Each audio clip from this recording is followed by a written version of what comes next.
G'day, my name's Paul Mulhall, former Labor Party member, born-again Green Party member. I'm wondering whether either of you think future generations of Australians will thank the Labor Party for spending, and indeed wasting, valuable years on a citizens' assembly which will only tell us what science has been telling us for years anyway. Or does the Labor Party think that we can negotiate with science even though it refused to negotiate with the Greens?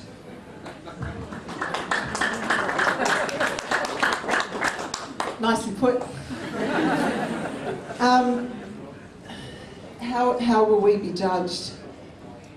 Look, I think fundamentally, the first term of the Labor government, we will be seen as having made a genuine effort. I think again, going back to my point about the political reality of dealing with a party that is not negotiating on some things, although I know you put forward, what was it, 22 amendments, but the Greens put forward a position that was not negotiable on some of the core tenets of our CPRS scheme, so the door was effectively closed. And then the change in leadership on the other side. I think we have can credibly say we did what we could to try and get it through in our first term. The second part of your question, a citizen's assembly, is it the answer? I don't know. But I think it's a great place to start to rebuild the community consensus. And if we are able to reach out and have a broader conversation with citizens, it's much more than what it's been described. It is about government rebuilding a relationship and a conversation with the broader community, despite the scepticism about it as a tactical response to the issue of rebuilding a consensus. And I genuinely believe in what it's seeking to achieve, despite that. So I will argue the toss. Will it work? I really hope so. But I think the real test is making sure that as we proceed, we dispel myths about the science as they come out. And you are all familiar with the arguments. It needs to be lifted up in the given more oxygen in the community discussion and debate, and we've all got a role to play, and I think how we roll that conversation out as a government is going to be quite critical. So it's going to be all of the things we do around that community consensus building in activities and investments in other things that I think will help develop it. So time can only tell. I hope so, because there'll be my kids and my grandkids as well that will be judging me, and I take that very seriously. I'm wondering where the elephant in the room has got to, because this is one of the yay! Yay, elephant! Black speedos, I'm loving it. One of the big elephants in the room is the intergenerational question. I remember on another issue sitting with a friend at a conference some 10 years ago, and he was a grandfather then, still is a grandfather in fact, but we were talking about the issue of refugees and asylum seekers and locking people up in camps in the middle of the desert, and Jim said, you know, I'm lying awake at night wondering how to explain to my grandchildren when I was older what I was doing when. And I think that's actually a question that ought to be, if we are at all reflective and if we are all engaged with what the science is telling us, that ought to be a question that is exercising our minds in the middle of the night as well. You know, people are going to ask us in the future, where were you in 2010, 11, 12, when Australia was farting around and not being decisive? Where were you? So I think it's a huge issue. I was at the AYCC Power Shift conference just a few days ago, and one of the things I was saying there that I believe is true is that my generation, I'm 45, anybody 40 and above, we are the generations that have let down younger generations. We have lost the plot. Those of us in this room are doing our best, but as a generation, we've dropped the ball. We're not paying attention. And you know, when I looked at the dying days of the Howard government, I saw a Prime Minister who believed in the solidity of the environment. The environment was untouchable and the economy was very precarious. And so you saw Howard policies all around ensuring that we had a strong economy and shoring up an economy, but just riding roughshod over the environment. It's actually the other way around. For most young Australians, they've grown up in the boom years. For them, the economy's fine, the environment's very fragile. So it is a huge question, it's a huge issue. I think everybody, and I hope everybody in this room, are people who are lying awake at night. I know you're active. That's fantastic. We will actually have at the end of the night, it's a little ad, Richard, I'm sorry, but there'll be sign-up sheets. One of the things we need to do on election day, we want to get 1,000 Canberrans out across polling booths to encourage people to vote for a saner planet and a more secure future for all of us. If you want to be part of that, if you can give us an hour or a day of your life to put a green t-shirt on and come down to a polling booth, there'll be sign-up sheets as you leave, and I'd love to see your name on them. Be part of the solution. Thank you. So this unfortunately will have to be our last question, because we've offered the we've offered the speakers an opportunity for a brief wrap up. So apologies to those who've queued patiently.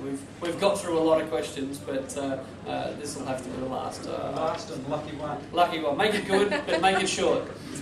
Robin Brown, currently a member of the Labor Party, but I'm not sure for how much longer. Is this on? Yes. Yeah, currently a member of the Labor Party, but I'm not sure for how much longer. I also happen to have been randomly selected to be part of the first Australian Citizens Parliament, which was a great experience. I represented one of the two representatives of Canberra in that Parliament.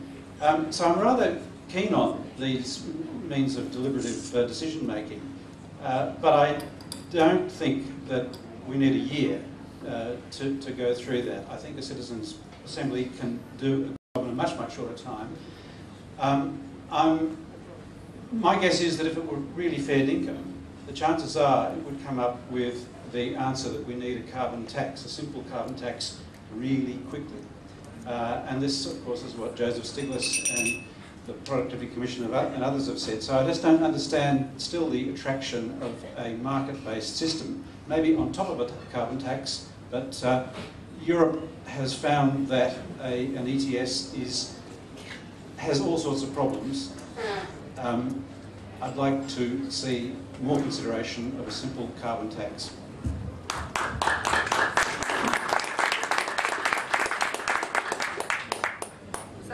Whether we see a simple carbon tax? Yes. Okay. Labor's approach is to look for a market-based mechanism. That's clearly the approach we're taking, and what will be the subject, I think, of the starting point of the consensus discussion in the community is using the CPRS as the base. It could go anywhere from there. You're quite right. When you have invite citizens in to have a conversation about it, anything can happen, but that's certainly, we tried to be clear about where we want the starting point from our Labor Party perspective to be. But I'm glad you at least have some faith in the process. So stick with us just for a little while longer. Let me know how we're going after 12 months. Thank you. 6 months. 3. Any more takers? 1 week. 1 week. 1 week. Now we're talking. That is negotiation, people. 1 week. I live with an economist, so I'm a psych myself, but I live with an economist, so I have been persuaded over many years that a market-based mechanism is necessary, and I believe that, the Greens believe that, if we're going to be serious about transitioning from a coal-based sort of electricity arrangement, then we need to be serious about putting in place some complex arrangements that are going to assist our entire economy transition. This is big stuff, it's complex stuff, it's wicked problem territory. So we want an emissions trading scheme, but put a price on carbon first. That will incentivise the polluters. Put a price on carbon that makes them pay. Get the incentives right to bring them to the table to negotiate. And Robin, 10 more sleeps, mate. We can take your membership tonight up the back. Talk to somebody with a green clipper that would love to do that. I think I might have to offer t-shirts and bits of paper at the door as well. Democracy in the roar, I love it. Look, as is so often the case, I've made a mistake. Our videographer suggested earlier that he'd like to ask a question, but kindly sat where he could keep an eye on his video camera. So there'll be one more question from the floor, which is yep, just there, and then after that, as I said, we'll have some closing statements. So, thanks, Richard. I apologise to the people behind me because, apart from other things... Now, you did get in early, you don't need to apologise. I'm asking this on behalf of Climate Action Canberra, and we decided we'd only get one question, so mine got outvoted. But it's a very good question. I think it'll give the candidates a good opportunity to sum up even though they've answered it in part already tonight. The question is, the world's best climate scientists say the level of carbon dioxide in the atmosphere is at a dangerous level of 390 parts per million and heading for 500 parts per million, which is highly likely to lead to catastrophic runway global warming possibly within 30 years. They also say that we need an urgent program over the next 10 years to decarbonise the planet and reduce levels down to below 350 parts per million to achieve a safer climate. But neither the ALP, the Liberal Party or the Greens currently have policies that can bring that about. What are you prepared to do to improve your party's policies to achieve that goal? What specific measures would you support to bring your party's policies into line with what scientists are saying needs to be done? Thank you.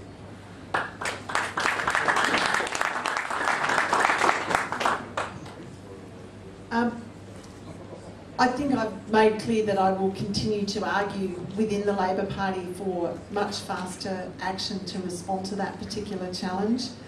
I think that in terms of the magnitude of action that needs to occur to bring about the specific reduction you describe, I would need to probably develop a much better understanding about how each of our policies to date will impact on that carbon reduction. So do an analysis of what we're able to achieve through the Parliament in implementing our policies and reverse engineer what that actually achieves. But I think the guts of your question is it wouldn't be enough anyway, so there will be a responsibility falling to my shoulders as a member of the Labor caucus to argue for more activity, which I will be doing.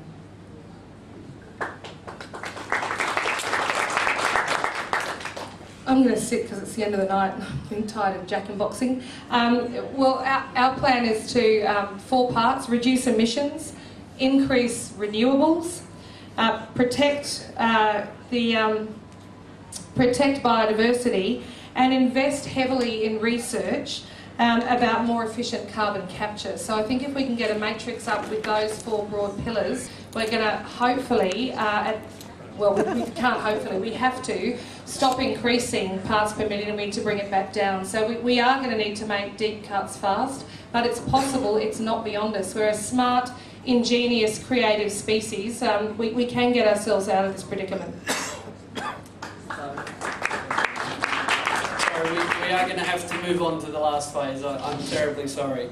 Look, in order to wrap things up on time, I'm going to hand over to Mark Blakers in a minute, who will oversee the final stage. Thank you very much. We're not quite finished yet, but I'm finished. I've been your MC, you've been the audience, and we've all been waiting a long time for climate action. Look, thank you from myself and from all the organisations that helped put on tonight. Mark Blakers has just got a couple of quick words to say, and then she'll invite Kate and Lynn to make some closing comments. So stick around to hear what the punchline is. But from me, thank you very much for coming tonight, Mark.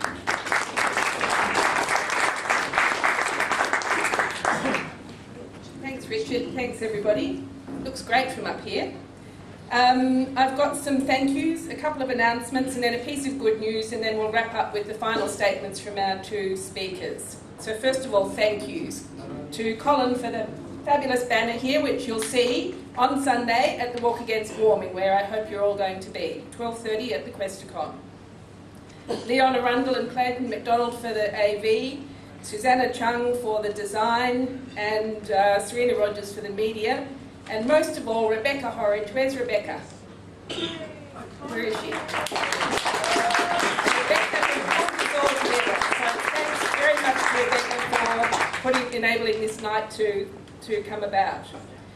I've already mentioned the vote against warming, so that's on the walk against warming. Sorry, that's on Sunday. Vote against warming as well the following Saturday. There is this Vote Climate campaign over there. Jeff Lazarus is waving waving leaflets. There's lots of leafleting to be done and other activist type things. So if you can volunteer and help with that, please see Jeff over at that table after.